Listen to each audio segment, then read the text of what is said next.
प्रकाशेन तत्सर्वं सप्ताह श्रवेण लभे।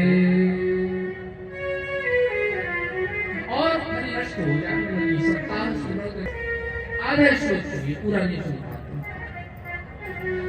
पूरा नहीं सुनने, आधा भी सुनने का टाइम नहीं होता। श्लोक अर्धपादम उसका और छोटा बंद जो चौथा हिस्सा वही सुन लीजिए। इतना भी आपने यदि ध्यान से चित्तचोर के चरणों में चिपका करके सुना है तो निश्चित ही आपको भागवत पूरी श्रवण करने का पुण्य मिलेगा। तो ये चित्तचोर से कहो अपने चरणों में चिपका लो। भक्ति नारायण का प्रसंग हम आपको बताएं। और नारद जी कहते हैं भैया इस कथा का क्या क्या पुण्य है, क्या क्या फल है, तो कैसे कितनी सावधानी बरतनी है। तो कुमार लोग कह रहे कि कायेन वाचा मन सिंधुरिर्वा बुद्ध्यात्मना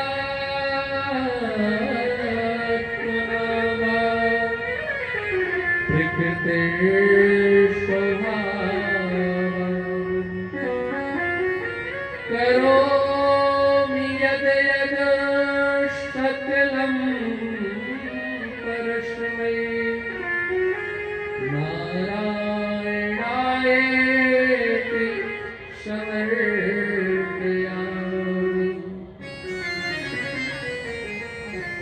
काया मतलब ये शरीर, वचन मतलब वाणी और मन, ये तीन ही प्रकार से मन क्रम वचन छाड़ी चतुराई और भजत कृपा करिए रघुराई। यहाँ यही बात कही जा रही कि इन तीनों को भगवान को ही समर्पित कर दो।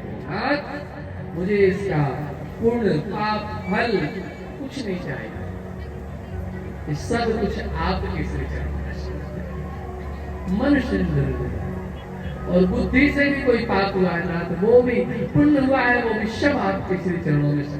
नारद जी ने कहा इस पर कथा का और तो चमत्कार हमने बहुत सुना, अब जीव जीते जी नहीं सुन पाया, मर गया, फिर क्या करेगा। इसके लिए भी कोई इसमें दृष्टांत है, कोई ऐसी कथा है जिसके सुन करके हमारे अनंत भक्तों के मन में भाव और प्रगाढ़ हो जाए कि हमारे पूर्वज ये कथा सुन करके मोक्ष को पा जाएंगे। तो आत्मदेव का प्रसंग सुना देंगे। आत्मदेव तुंगभद्रा नदी के तट पर रहते हैं। तुंगभद्रा तटे पूर्वम, तुंगभद्रा नदी और आत्मदेव के बारे में कहते हैं कोई और नहीं, ये शरीर ही तुंगभद्रा है। और ये जो आत्मदेव है, जो हमारी आत्मा है जिसमें रमण कह रही है, वो आत्मदेव है।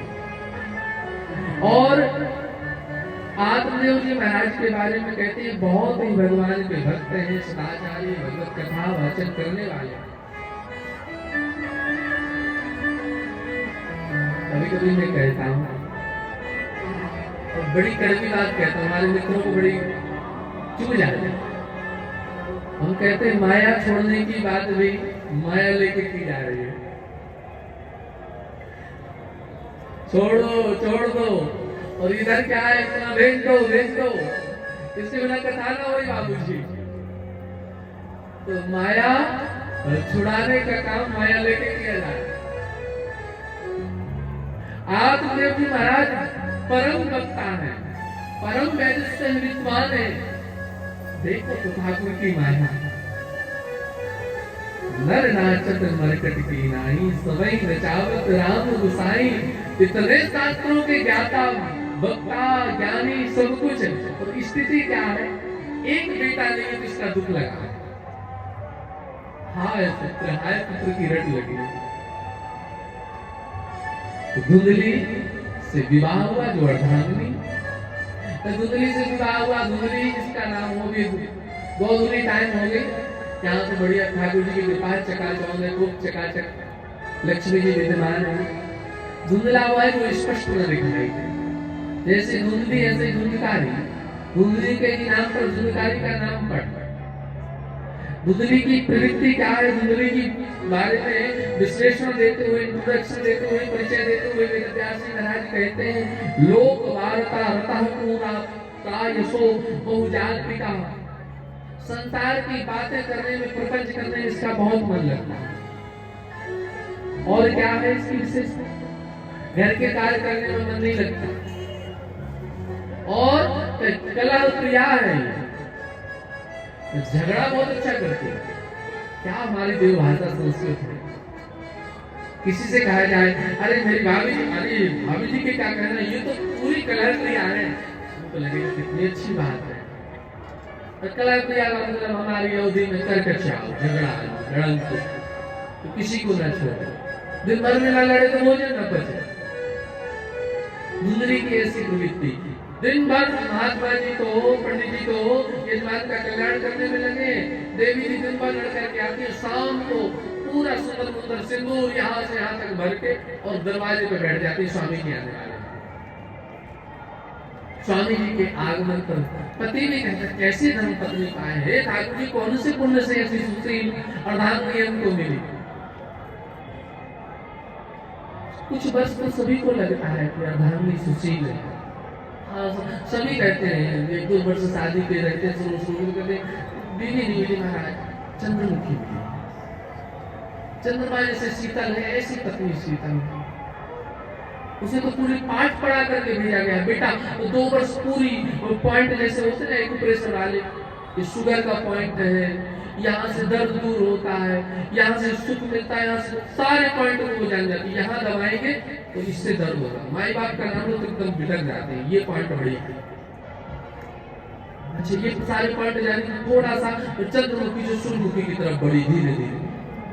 और माई ने कहा, सहेलियों ने कहा, बहनों ने कहा, बहन तब तक कुछ नहीं, और जब तक एक लाला ना हो जाए, एक लाला हुआ तो फिर तो ना चंद्रमुखी ना सूर्यमुखी, सीधा ज्वालामुखी पाठ पड़ता है घर में। जब देखो तब कहाँ जाओगे भैया।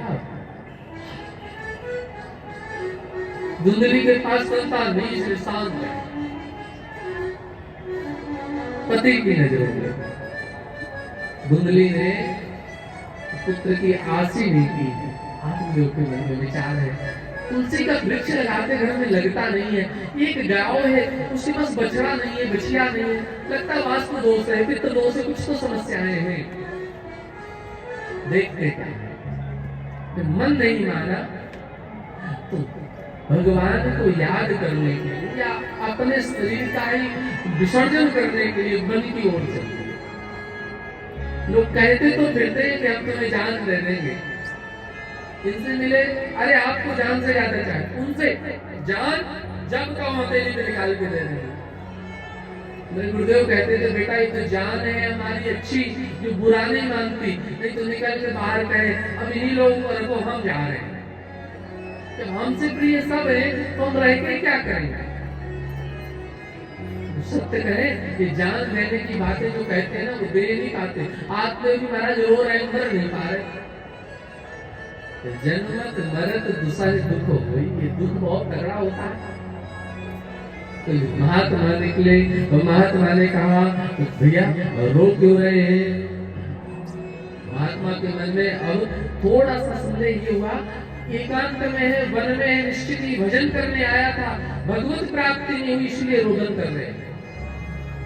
तो पूछ लिया, कथम रोदसी विप्रम त्वां काते चिंतावली यसी। क्यों रो रहे हो, चिंता का बात क्या, हमें बताइए।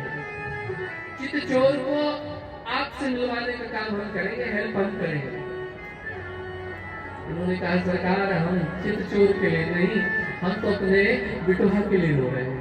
महाराज ने कहा, मैं तो सोचा अच्छी राम राम हुई, साधु से साधु मिले, दो बातें होगी। चलने लगे, नहीं महाराज ऐसे नहीं जा सकते, रुक जाइए, आप ऐसे चले गए तो तुरंत करे, अभी प्राणों की आहुति आपके चरणों में चढ़ा दूंगा। महाराज जी ने कहा, अच्छी राम राम हुई है, अब क्या करें, या तो मुझे वरदान दो कि मुझे बिटवा होगा, महात्मा ने हाथ देखा, माथ देखा और माथ हाथ देखे के कहते हैं भैया तेरे नसीब में इसी जन्म में नहीं 7 जन्म तक कोई बेटा बिटिया नहीं। और जो जो से जुड़ेगा मेरा दुख आपने कम करने की जगह 7 गुना बढ़ा दिया। अब क्या करें? महात्मा जी उपदेश करते हैं मुंचा ज्ञानम प्रजारूपम बलिष्ठो कर्मणो गते विवेकम तु समासाद्य त्याज संसार संसार की वासना छोड़ो। कौन छोड़ता है? महाराज ज्ञान मत दो। हम स्वयं कथा व्यास हुई ग्रस्त संसारों में पुत्र पौत्र संबंधित आपको क्या पता जब कर देता अगर बेटा बेटिया कहती पिताजी तो कान में ऐसा लगता है रसगुल्ला भूल गए 2-4 महात्मा जी कह रहे संज्ञा से सर्वम सुख्यम